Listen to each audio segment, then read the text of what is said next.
皆さん、おはようございます。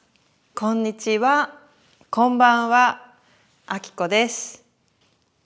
今日は日本のニュースを3つ話します。1つ、2つ、3つ話します。JLPT-N5 のレベルで話します。ぜひ最初から最後まで見てください。一つ目のニュースです。一つ目のニュースは日本の赤ちゃんについてです。日本の赤ちゃんの数についてです。赤ちゃんは生まれたばかりの子供。生まれたばかりの子供です。とっても小さい子供を赤ちゃんと言います。2025年に日本で生まれた赤ちゃんの数は67万1000人でした。2025年に日本で生まれた赤ちゃんの数です。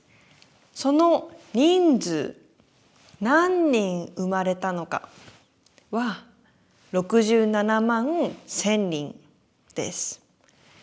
67万1000人の赤ちゃんが2025年に日本で生まれました。これは多いですか？少ないですか？多い、少ない。これはとても少ないです。この人数は100年以上前から調べています。100年以上前から数えている。何人の赤ちゃんが生まれたか数えています。その100年の中で一番少ないです。少ない。2024年、2025年を比べると2025年は1万5000人ぐらい下がりました。少なくなりました。毎年少しずつ少なくなっています。減っています。増える、減る、増える、減る。毎年減っています。これを少子化と言います。少ない子供で少子化です。日本はこの少子化を改善しようとしています。直そうとしています。日本の政府は仕事をしながら子育てがしやすいようにすると言っています。子育ては子供の面倒を見る。子供を育てる。で、子育てと言います。仕事をしながら子育てをする。仕事と子育てができるようにすると政府が言っています。皆さんの国では子どもの数は増えていますか？減っていますか？少子化が起きていますか？起きていないですか？ 2つ目のニュースです。皆さんは日本で電車に乗りましたか？地下鉄に乗りましたか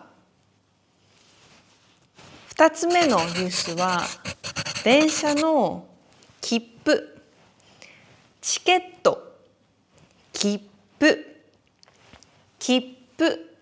についてです。来年 JR 東日本の電車の切符が変わります。変わる。来年変わります。今までの切符は磁気が入っています。磁気、金属が入っています。切符の中に金属が入っています。切符を改札に入れます。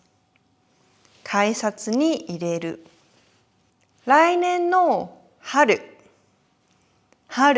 からこの切符がなくなります。なくなります。新しい切符に変わります。新しい切符に変わる。なる。変わります。なります。新しい切符には QR コードがついています。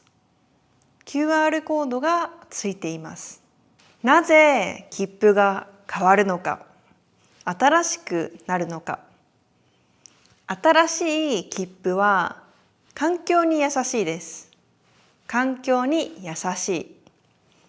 リサイクルがしやすいです。今の切符は切符の中に金属が入っています。金属が入っている。なのでリサイクルが難しいです。リサイクルが難しい。新しい切符は金属がありません。なので簡単にリサイクルができます。難しい、簡単。難しい、簡単。簡単にリサイクルができます。なので環境に優しいです。皆さんの国では切符を使いますか？電車に乗るときに切符を使いますか？それともカードを使いますか？3つ目のニュースです。最後のニュースは日傘についてです。皆さん、日傘を使いますか？日傘を使いますか？日傘は傘です。傘。でも、雨の時に使う傘ではありません。雨が降った時、傘を使いますよね。でも、日傘は晴れの時に使います。晴れ、天気がいい、太陽が出ている、明るい時に日傘を使います。日傘を使うと涼しいです。涼しい。日が当たらないから涼しいです。埼玉県に熊谷市という場所があります。熊谷市の小学校が小学1年生、2年生に日傘をあげました。日傘を配りました。とても暑いからです。2300人ぐらいの子どもたちが日傘をもらいました。もらう、あげる、もらう。子どもたちが日傘をもらいました。学校に歩いて行くときに日傘を使います。学校に歩く。日傘を使う。皆さんの国では日傘を使いますか？使う、使わない。皆さんは使ったことがありますか？ないですか？私は日本では使いました。日本では日傘を使います。けど、オランダでは使わないです。使ったことがないです。コメント欄で教えてください。今日は日本のニュースを3つ話しました。どれが面白かったですか？どのぐらいわかりましたか？今日の動画はここまでです。最後まで見ていただきありがとうございました。また次の動画でお会いしましょう。またね。